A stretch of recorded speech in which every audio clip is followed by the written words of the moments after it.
how important for you has on the path of self-actualization been claiming who you are before you even think you're that person? It's so scary, dude. It's so scary, and it's never not scary. You know, like I feel like there's this like weird like belief that people just like jump into shit because they're more confident than you, like, or because like they're better than you in some way.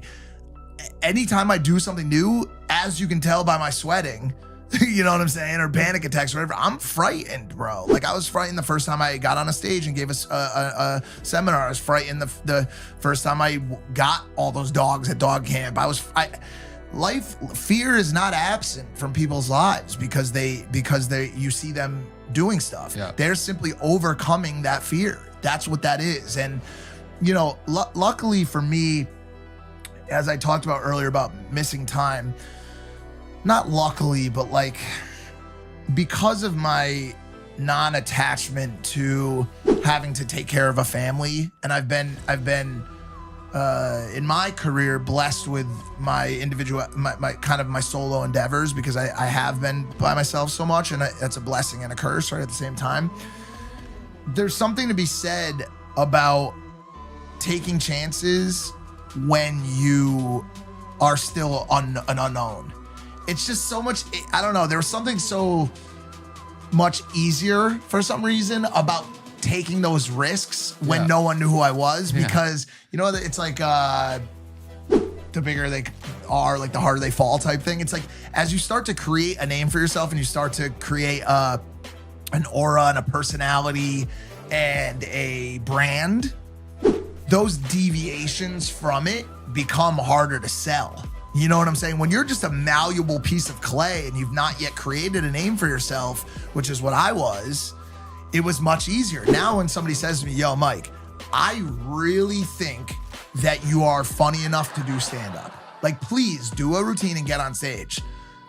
I'm like, I'm not fucking doing that, dude. I'm scared out of my mind. I can't do that. I'm not a comedian.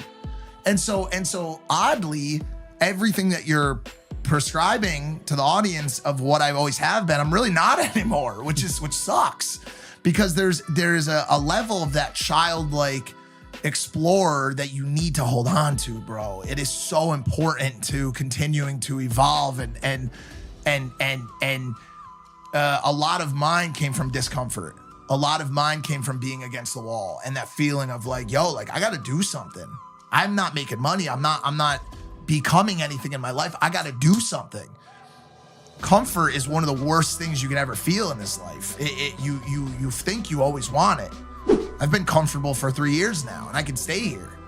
That sucks. That's scary. It's bad. That should scare you. The idea of having things stay the way they are, as good as they are, should scare you. That's not something you should strive for, unless you are the happiest you could ever be, the most fulfilled you could ever be, and the most purposeful and impactful you could ever be. That should not be your goal. Damn, I wish I could just stay right here. You know what I'm saying? Like, you would think that's something I would say where I am, but I don't want to. I don't want to do that, but it's become quite hard for me to envision. It's been harder for me to make those pivots now.